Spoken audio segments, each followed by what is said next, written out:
Hey guys সেয়া ভোগালী বিহু সকলোকে শুভেচ্ছা থাকিল। আমি এয়া মেজিৰ তলত আছোঁ, মেজি জ্বলাইছোঁ। হয় গাইজ সেয়া হেপী ভোগালী বিহু সকলোৰ কাৰণে, বেষ্ট অফ লাক। বিহু শুভেচ্ছা সকলোৰ কাৰণে থাকিল জনালোঁ। এয়া আমি মেজিৰ তলত আজি ভীষ্ম পিতামাক আকৌ পৰম্পৰাগতভাৱে আমি আজি আকৌ এবাৰ জুই দিলোঁ।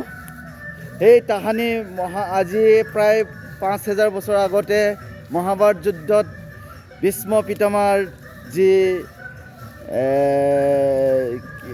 নিধন হৈছিলে, তেওঁক পৰম্পৰাগতভাৱে ভগৱান শ্ৰীকৃষ্ণই কৈ থৈ গৈছিলে, যেতিয়ালৈকে সূৰ্য চন্দ্ৰ থাকিব তেতিয়ালৈকে ভীষ্ম পিতামাৰ চিতা জ্বলি থাকিব বোলে।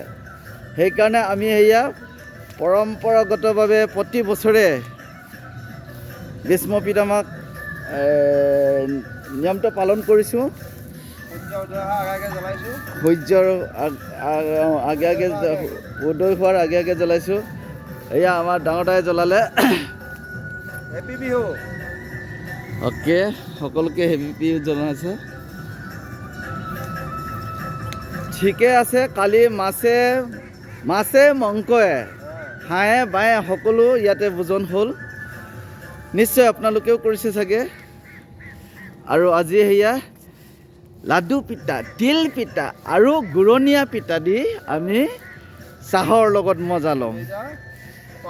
আয়োজন হৈছে হয়, দৈ চিৰাৰ লগতে সকলোকে নিমন্ত্ৰণ থাকিলে, আৰু সকলোকে নিমন্ত্ৰণ থাকিলে আহিব।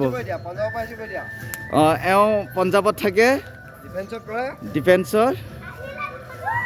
বিহুৰ কাৰণে আহিছিলে, বিহুৰ শুভেচ্ছা সকলোকে জনালে। Thank you. সকলোৱে বিহুৰ শুভেচ্ছা থাকিলে।